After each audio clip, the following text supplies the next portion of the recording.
Here's everything that happened in this case.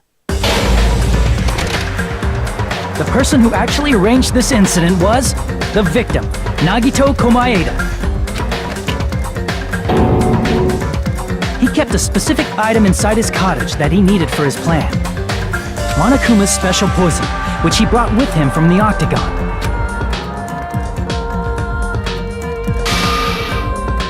Using the gloves and gas mask that he got from the military base,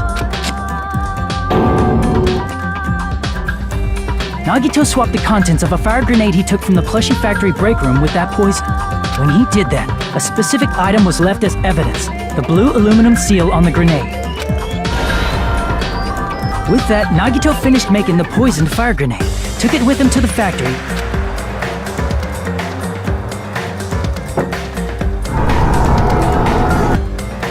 and put it back with the rest of the grenades in the break room. The next morning, Nagito appeared before us and declared that he hid a bomb somewhere. While we were looking for the bomb, that's when Nagito headed over to the goods warehouse. In order to set up a fire, Nagito arranged the Monokuma panels in a line going to the curtain and placed an oil lighter in front of it. From there, Nagito set his insane plan in motion. First, he hung the spear that he took from Nezumi Castle from the ceiling girder by its cord.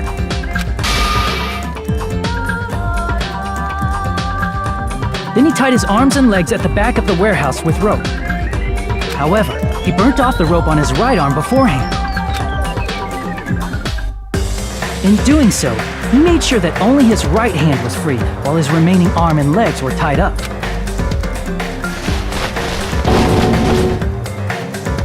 As he gripped the tip of the rope hanging over the ceiling girder with his left, he lay down face up, just beneath the dangling spear.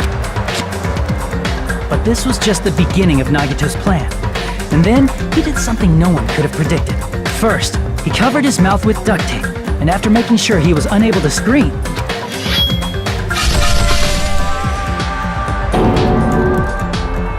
he stabbed himself with the knife multiple times in his left arm and in both of his thighs. Finally,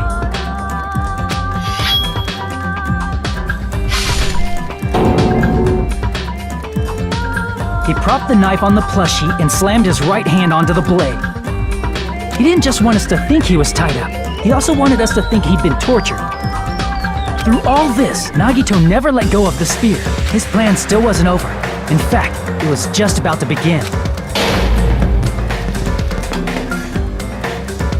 Meanwhile, we finally arrived at the plushie factory and found Nagito's message. After seeing his message, we instantly made our way to the warehouse.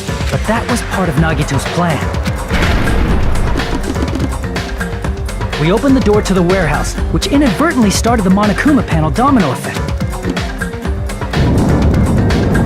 The panels fell one after another until they reached the lighter, tipped it over, and ignited the curtain. Shocked by the sudden fire, we rushed to the factory's break room to obtain some fire-extinguishing grenades.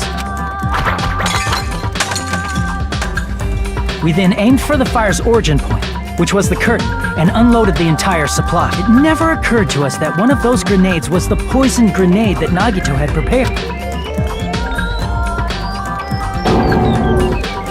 The poison sank to the floor, instantly vaporizing due to the intense heat, and spread everywhere.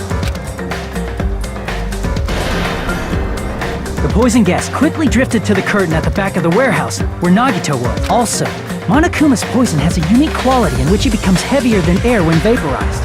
That poison gas completely surrounded the area where Nagito lay face up on the floor. There, Nagito inhaled the poison, and if it didn't instantly kill him, he certainly lost consciousness. Which caused him to let go of the rope in his left hand, and the falling spear plunged into his...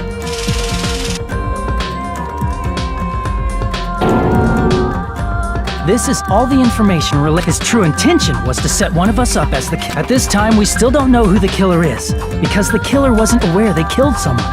Try as we might, we cannot reach that truth. That was Nagito's trap. In conclusion, the fact that we can't determine the killer...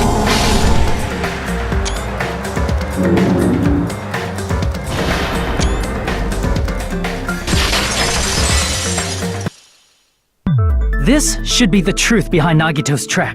How about it, Chiaki? Will that help you figure out who the Chiaki... Just as I thought. It's impossible, isn't it?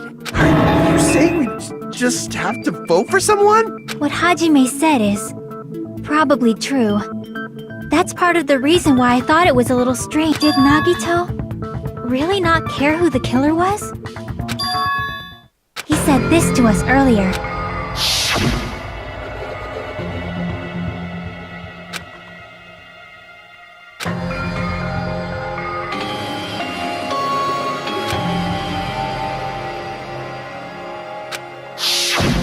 That feeling of belief is at the heart of his trick.